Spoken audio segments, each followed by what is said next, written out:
Wonderful morning!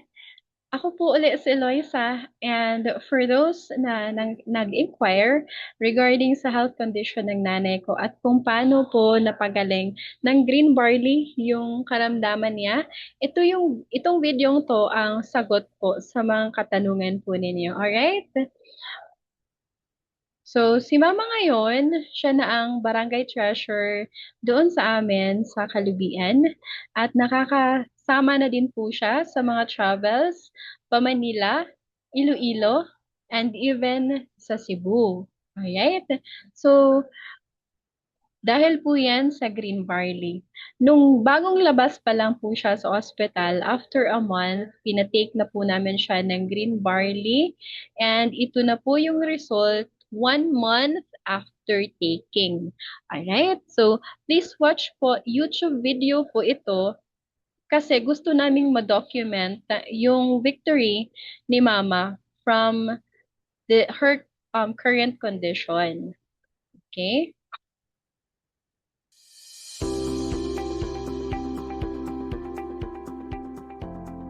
Magandang araw po sa inyong lahat. Ako po si Estelita Casani, 61 years old, nakatira po sa Barangay Kalubian, Dulag, Leyte. At ako po ay isang diabetic patient, 20 years mahigit.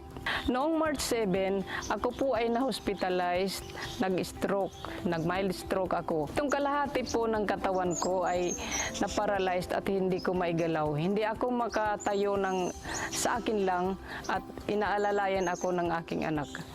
Mabuti na lang na nasa bahay na ako, nagbisita sa akin na aking pamangkin. Pinayuan ako niya na mag-ano ng barley,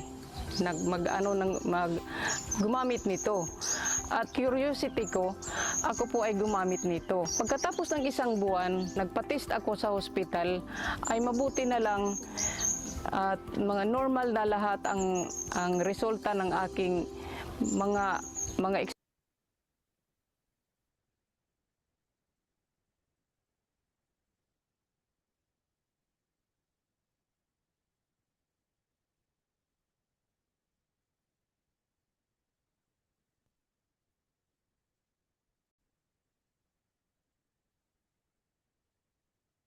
examination. Sa tulong nitong green barley, Di ba? Ang galing ng green barley. Yay! So, I'm sure makaka-relate ang may mga similar condition sa condition ng nanay ko.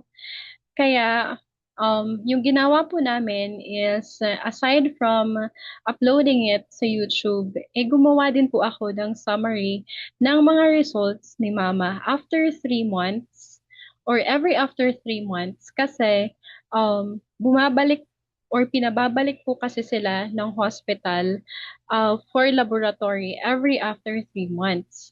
So, ito na po yun. April 17, yung creatinine levels ni Mama na almost 1,000 is naging 85.2 na lang millimoles per liter. Yung FBS niya na dati is from 15 to 20 is naging 7.83 millimoles na lang per liter. And yung hemoglobin A1C, this is a kind of sugar, 7.2% na lang siya. Alright? After 3 months, July 5, ito na yung lab results niya. And mind you guys, November, as in totally naging malinis yung lab results ng nanay ko. So ito ho yung reason kung bakit yung 15 medicines na worth 10,000 per month is tinanggal na po lahat ng doctor.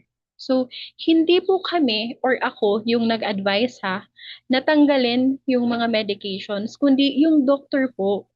Yung ginawa lang po namin is pinitake po namin siya ng 1 bottle ng green barley araw-araw at nang umabot ng November, since normal na yung laboratory results, nag-half bottle na lang po siya per day.